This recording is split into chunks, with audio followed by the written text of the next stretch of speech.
چیزوں کو خوبصورت بنا کر دیکھنا یہ انسانی فطرت کا تقاضا ہے، کیونکہ اگر چیزیں محض دکھا دی جائیں تو وہ پھر اس کی اہمیت نہیں رہتی، وہ بے وقت سی پڑ جاتی ہے۔ لہذا خوبصورتی یا کسی چیز میں حسن کا ہونا انتہائی ضروری ہے۔ تو لائٹ آف لٹریچر میں آج ہم اسی حسن کو سمجھنے کی کوشش کرتے ہیں کہ اس کا ادب کے ساتھ کیا تعلق ہے۔ انسان کے پاس ایستھیٹکس ہیں، اور آپ یہاں دیکھ سکتے ہیں، ہم نے یہاں یہ بتایا ہے، اس پہ تذکرہ کیا ہے کہ جمالیات کیا ہوتی ہے۔ تو وہ جو انسان کے پاس حسن ہے، یہ انسان کے پاس چیزوں کو دیکھنے کا پیمانہ ہے، لہذا انسان کی ضرورت ہے کہ وہ چیزوں کو خوبصورت بنا کر دیکھتا ہے۔ ایک چیز اگر ویسے آپ کے سامنے رکھ دی جائے تو شاید اس سے آپ لطف اندوز نہ ہو، لیکن ایک ترتیب سے چیز آ جائے، ایک توازن میں آئے اور ایک حسن کے ساتھ جب چیز آئے گی تو اس سے آپ لطف اندوز ہوں گے۔ لہذا یہ انسانی فطرت کا تقاضا ہے اور ہونی بھی چاہیے۔ اسی لیے جب کوئی شاعر یا ادیب حسن کی بات کرتا ہے لٹریچر میں تو وہ اس کے لیے ناگزیر ہوتا ہے، کیونکہ ادب کا کام ہی یہی ہے۔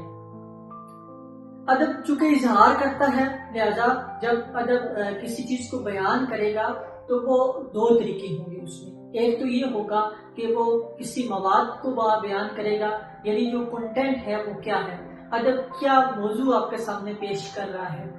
وہ موضوع کسی سطح کا بھی ہو سکتا ہے، یعنی ایک چھوٹی سے چھوٹی بات بھی ہو سکتی ہے اور بڑی سے بڑی کائناتی بات بھی ہو سکتی ہے، ایک بڑا بیانیہ بھی ہو سکتا ہے۔ لیکن وہ جو ادب کا بیان کرنے کا اظہار ہے، یا وہ جو بیان کرنے کا طریقہ ہے، وہ جو اظہار کا فن ہے، وہ جمالیات کے ذریعے آئے گا۔ اسی لیے کہا جاتا ہے کہ حسن جو ہے وہ ایک توازن کا نام ہے۔ حسن میں جب توازن ہوگا تو وہ پھر ادب میں ایک صورت پیرائے میں ڈل کر آئے گا، جسے ہم بیوٹی، جسے ہم ایستھیٹکس یا جمالیات بھی کہتے ہیں۔ کے طور پر افضل خان کا ایک شعر ہے کہ تو بھی سادہ ہے کوئی چال بدلتا ہی نہیں، ہم بھی سادہ ہیں اسی چال میں آ جاتے ہیں۔ تو اب یہاں پر آپ دیکھیں کہ جو لفظ سادہ ہے جو استعمال ہوا ہے، اس نے کس قدر خوبصورتی سے اس لفظ کو یہاں پر استعمال کیا گیا ہے۔ شاعر نے کس خوبصورتی سے اس سادہ لفظ کو یہاں استعمال کیا ہے۔ سادہ کا لفظ جو ہے وہ عام طور پر بھی آپ استعمال کر سکتے ہیں، آپ جملوں میں استعمال کرتے ہیں، دیکھتے ہیں، لیکن شاعر نے جس پیرائے میں، جس خوبصورتی کے ساتھ یہاں پر یہ لفظ سادہ استعمال کیا ہے، اس نے شعر کے لطف کو مزید دوبالا کر دیا ہے۔ اب جب آپ شعر پڑھیں گے تو فوراً آپ میں ایک حسن آ جائے گا، ایک جمالیات آ جائے گی، یعنی آپ بات کو بعد میں دیکھیں گے کہ اس کا موضوع کیا ہے، اس کا کنٹینٹ کیا ہے، لیکن آپ اس جمالیات سے متاثر ضرور ہوں گے، آپ لطف لیں گے۔ تو بھی سادہ ہے کوئی چال بدلتا ہی نہیں، ہم بھی سادہ ہیں اسی چال میں آ جاتے ہیں۔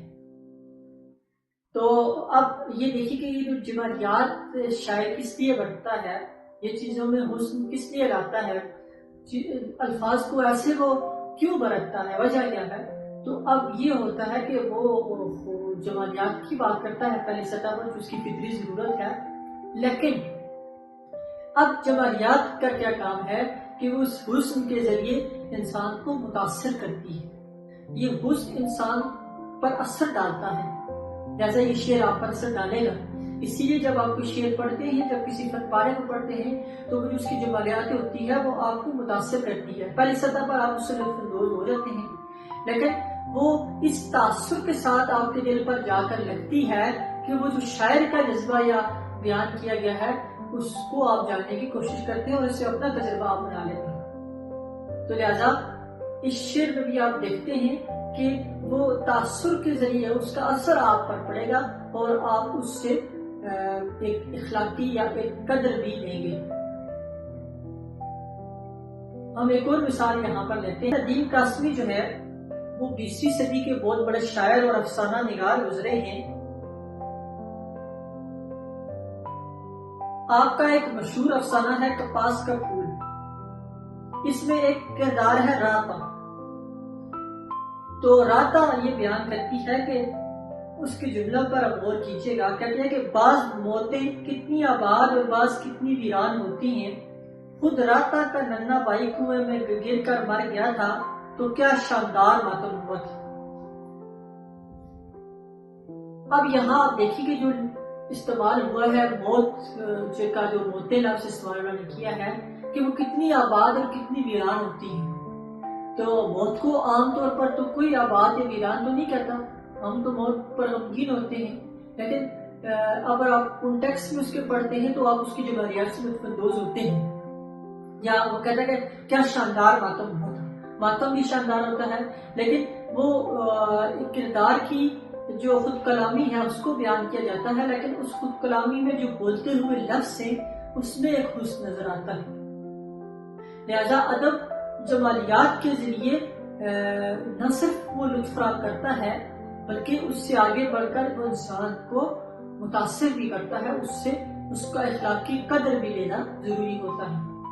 لہذا جب بھی آپ لٹریچر کو پڑھتے ہیں تو وہ اس کے آپ جمالیات سے، اس کی بیوٹی سے، اس کے حسن سے متاثر ہوتے ہیں، اور یہ حسن شاعر اپنی تخلیقی طاقت سے بناتا ہے کہ اس کے پاس تخلیقی صلاحیت ہوتی ہے کہ وہ لفظوں کا در و بست ایسا رکھتا ہے یا لفظوں کو وہ ایسے بیان کرتا ہے کہ وہ لفظ صرف لفظ نہیں رہتے، اس لفظ صرف معنی بھی نہیں رہتے، بلکہ وہ لفظ انسان کے جذبے کو منتقل کرتے ہیں، انسان کے احساس کو، اس کی کیفیت کو، اس کی فکر کو، اس کے خیال کو، یہ ساری چیزیں وہ منتقل کر رہے ہوتے ہیں، اور یہ ضروری بھی ہے۔ لہذا جمالیات محض لطف لینے تک ہی نہیں محدود رہتی بلکہ اس سے آگے بڑھ کر انسان کے لاشعور کو متاثر کرتی ہے۔